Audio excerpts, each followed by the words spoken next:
بسم الله الرحمن الرحيم الحمد لله رب العالمين والصلاة والسلام على نبينا محمد وعلى آله وأصحابه وسلم تسليما مزيدا ثم أما بعد إخوة الكرام السلام عليكم ورحمة الله وبركاته.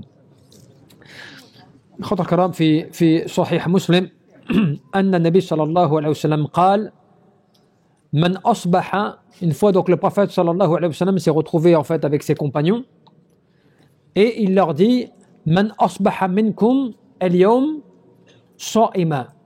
Il leur pose la question, qui d'entre vous ce matin jeûne? Qala Abu Bakr radhiyallahu anhu ana.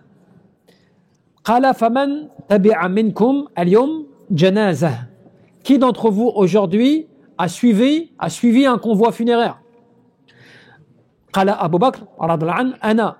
Donc Abu Bakr à chaque fois il répond moi. Qala faman at'ama minkum al-yawm miskina. Qui d'entre vous aujourd'hui a nourri un pauvre? Qala Abu Bakr radhiyallahu anhu ana. Et il répète encore moi j'ai fait cela. Qala faman aada minkum al-yawm marida. Qui d'entre vous aujourd'hui a visité un malade? Qala Abu Bakr radhiyallahu anhu ana. Et Abu Bakr radhiyallahu anhu il répond encore j'ai fait cela. Ce qui veut dire que Abu Bakr, un matin, un jour, alors que cela n'était pas prévu, le prophète sallallahu alayhi wa sallam pose toutes ces questions, à savoir qui aujourd'hui parmi vous jeûne, qui aujourd'hui parmi vous a suivi donc un convoi funéraire, qui aujourd'hui d'entre vous a nourri un pauvre, qui d'entre vous aujourd'hui a visité un malade, et à chaque fois, Abu Bakr, il répond moi, je l'ai fait. Et le prophète sallallahu alayhi wa sallam répond à cela Majtama'na fi mri'i illa dakhala al-jannah.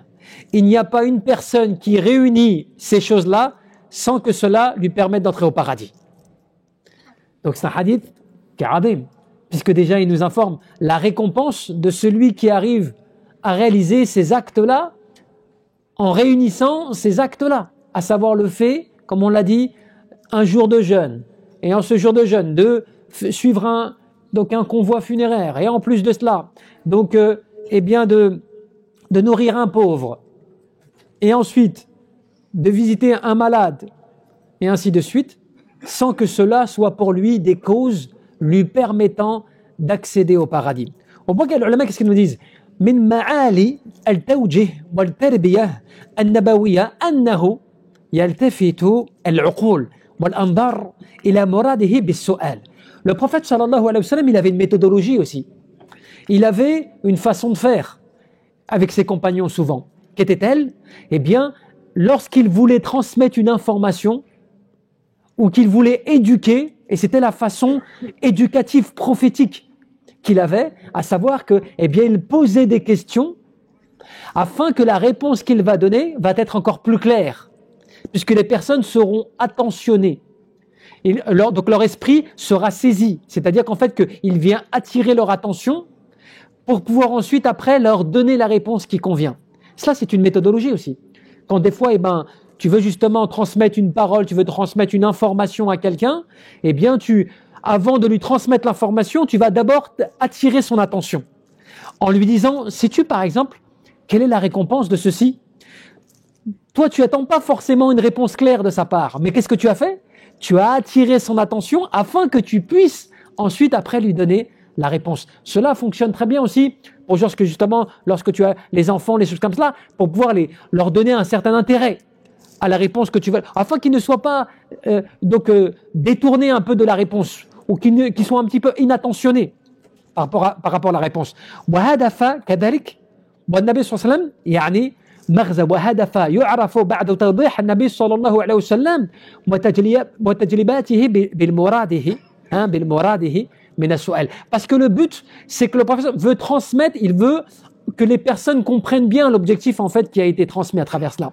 Et c'est pour cela que l'ulama, il nous rappelle à quel point, et à travers ce hadith, أن الصيام لابد أن ينفع فيه خلال ونقص وتكفر الصيام للذنوب مشروط يعني بالتحفظ مما ينبغي التحفظ يعني منه. Vous savez, quand on jeûne, il faut comprendre que lorsque tu fais siyam, comme dans la situation actuelle, eh bien, tu vas commettre des choses peut-être qui vont diminuer ton jeûne. Il y a des choses peut-être qui vont être une cause d'imperfection par rapport en fait à ton jeûne. Ce qui ne veut pas dire que ton jeûne n'est pas accepté. Mais ce qui veut dire en fait que le degré ad-darajat par rapport à siyam, à ton jeûne, il peut être atteint, diminué. D'accord? Et le fait, parce que personne ne peut garantir que son jeûne il est parfait, qu'il se lève le matin, qu'il va rompre le soir et qu'il n'a commis aucun acte dans la journée qui va diminuer la récompense ou la qualité de son jeûne. D'accord? Et bien par rapport à cela, on te dit que, et c'est pour ça que c'est important, notamment dans ce hadith, et comme les ulama nous le disent, يعني فالصدقات تجبر ما فيه من النقص والخلل ولهذا وجب في آخر شهر رمضان زكاة الفطر طهارة للصائم من اللغو والرفث. Et c'est pour cela qu'Allah subhanahu wa ta'ala a légiféré, vous savez, zakat al-fitr, donc l'aumône que tu donnes à la fin du ramadan, à la fin de ton jeûne. Parce que cette aumône que tu donnes pour le fuqara ou le masakin, pour les pauvres et nécessiteux, eh bien c'est une aumône qui est censée corriger eh bien, les erreurs que tu aurais commises. C'est-à-dire les faiblesses ou les propos un petit peu, tu vois, incorrects que tu aurais réalisés pendant ton mois. Peut-être que tu as dit des choses qui n'étaient pas bonnes. Peut-être as-tu réalisé des choses qui n'étaient pas bonnes, hein, je sais pas, par ton regard, par tes propos, par ton comportement. Eh bien, le fait de donner zakat al-fitr à la fin de cela, ça vient purifier, ça vient corriger, en fait, eh bien, les erreurs que tu aurais commises pendant ce mois. C'est ça la hikmah. Et c'est pour ça que c'est important de comprendre que même cette zakat, elle doit être donnée avant Salat al-Eid. Parce que tu dois être encore dans cette ambiance du Ramadan, cette ambiance, en fait, du jeûne. Mais aussi par rapport à ce hadith qu'on a cité, ça nous rappelle quoi encore? Ça nous rappelle l'importance du statut de ce compagnon, Abu Bakr, qui est quelqu'un, quand on lit, bien évidemment, sa biographie, quand on voit son statut, on comprend, et quand on, surtout avec ce hadith, ça nous renvoie tout de suite à son statut. Que le prophète interpelle les compagnons sur qui a fait ceci, qui a fait cela, sur plusieurs choses, et le seul qui a réalisé cela, c'est Abu Bakr, ce compagnon, subhanallah. Et c'est pour dire aussi à quel point le musulman, il doit faire attention à ce qui a été cité, à savoir le fait de jeûner, mashallah, qui est une grande chose, qui est une grande adoration d'Allah subhanahu wa ta'ala. La deuxième chose, le fait de participer pour les prières funéraires, de suivre ce convoi, qui a aussi une grande récompense. Le fait de visiter le malade. Le fait de nourrir un pauvre, donc il veut dire de faire une aumône, de donner en fait pour un pauvre et ainsi de suite. Ces choses-là, ce sont des choses qu'en réalité, vous savez ce que cela fait? Cela fait aussi que l'adorateur, d'une certaine manière, il se remet aussi un petit peu à sa place. Rappelle-toi, quand tu visites le convoi funéraire, en fait, ça te rappelle la mort. Ça te rappelle, tu vois, la prière mortuaire. Ça te rappelle, tu vois, une situation à laquelle tout le monde va être confronté. Le fait de visiter le malade, ça te rappelle aussi le bien-être, la santé, c'est quelque chose qui est une grande récompense. Ni'matan maghbunun fihima kathir min an-nas, as-sihha wal-faragh. Tu vois, le prophète, alayhi salatu wassalam, te rappelait à quel point qu'il y a deux grands bienfaits qui sont négligés par kathir min an-nas, par beaucoup de gens. Qu'est-elle? Eh bien, le fait de la bonne santé et le fait du temps libre. Tu vois? Aussi pareil, nourrir un pauvre. Eh bien, ça rentre dans la hikmah, dans la sagesse du jeûne. Pourquoi tu jeûnes? Eh bien, la récompense ou la réflexion, elle est là. Lorsque certains minal ulama salih, parmi ceux qui nous ont précédés, qu'est-ce qu'ils disaient? وَسُئِلَ بَعْضُ سَلَفٍ لَمْ شُرِعَ الصِّيَامِ قَالَ لِيَذُوقَ الْغَنِيُّ طَعْمَ الجوع فَلَا يَنْسَ الجائع وَهَذَا مِنْ بَعْدِ حِكَمِ الصَّوْمِ وَفَوَائِدِهِ. Lorsque certains pieux, on les avait interrogés sur cela, qu'est-ce qui est la cause du fait que le jeûne a été légiféré? Pourquoi le jeûne a été légiféré? Je pose la question aux jeunes là, justement, qui sont bien devant moi. Quelle est la sagesse du jeûne à la base? Non, j'ai dit les jeunes, Machel Kebar. Ouais, mais c'est pas sûr qu'ils ont compris. C'est pour ça que j'ai fait exprès. Je n'ai pas donné la traduction. Hein? Quelle est la sagesse? Je l'ai dit, hein? Sauf que je ne l'ai pas dit en français. Hein? Il y a de ça, c'est vrai. Donc voilà, le frère Machallah, c'est quoi? C'est de se mettre à la place des pauvres, mais c'est surtout pour que tu n'oublies pas. Tu n'oublies pas quand toi tu as de l'argent, quand toi tu as de quoi manger, quand toi tu as, alhamdoulilah, ce que tu as, eh bien, quand tu nourris le pauvre, quand tu donnes aux pauvres, quand tu donnes de ton aumône, tu donnes ton argent, eh bien, ça te rappelle, tu vois, ceux qui n'ont pas. La sagesse du jeûne aussi, indépendamment du fait que tu manges pas et que tu bois pas, parce que le soir tu arrives, mais combien?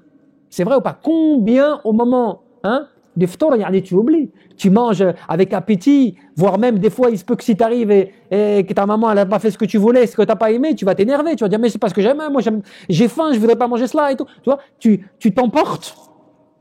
Alors qu'en réalité, la hikmah, la sagesse, c'est quand tu as jeûné toute la journée et que tu sais que tu vas manger, à ce moment-là, tu te rappelles que ce que tu manges là, c'est une ni'ma, c'est un bienfait d'Allah subhanahu wa ta'ala.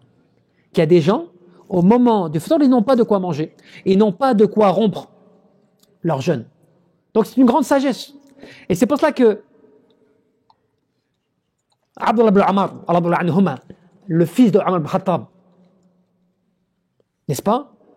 Eh bien lui, c'est pas qu'il s'interdisait, mais on va dire qu'il s'obligeait à rompre son jeûne avec des pauvres autour de lui. Il s'obligeait à rompre son jeûne avec des pauvres autour de lui. Subhanallah. Parce qu'en fait, il comprenait, tu vois, avec profondeur, que le fait de jeûner et surtout de quoi manger pour pouvoir rompre ton jeûne, c'est une grâce d'Allah subhanahu wa ta'ala. Et vous savez que parmi parmi les grandes reconnaissances à l'égard d'Allah azza wa jal, c'est quoi? C'est que tu reconnaisses quoi? Eh bien la grâce qui t'est accordée. Nous des fois on se rend pas compte, hein. Il y a des gens, machallah, ils ont de quoi manger, ils ont de quoi se véhiculer, ils ont le travail, ils sont mariés, ils ont tout, ils oublient la grâce qu'ils ont. Tu vois, le fait que tout cela, c'est des grâces d'Allah subhanahu wa ta'ala. Allah, il t'a accordé toute cette richesse. Parce que cela fait partie de la rizq min Allah azza wa jalla, fait partie de la subsistance qu'Allah azza wa jalla t'a accordée. Et cela, tu l'oublies. Et donc, l'une des plus grandes, le fait d'être reconnaissant de la garde d'Allah azza wa jalla, c'est pas juste simplement tu dis alhamdulillah, mashallah, oui, alhamdulillah, tu vois. Non, c'est le fait de reconnaître que ce que tu as, c'est un don d'Allah subhanahu wa ta'ala qui t'a donné. Et donc, en fait, un siyam, ça te met quoi dans une position d'humilité, de retenue, tu vois. Tu retiens tes propos, tu retiens ton comportement, tu retiens ton regard. C'est ça aussi, que l'ensemble du jeûne, il va par rapport à cela.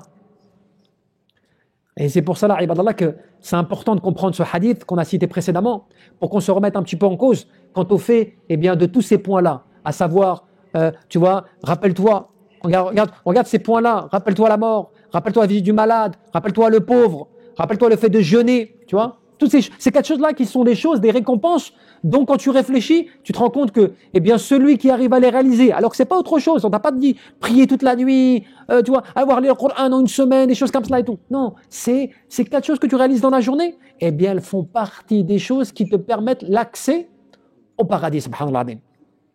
ونسأل تبارك وتعالى أن يرزقنا الإخلاص في القلب والعمل والنية اللهم تقبل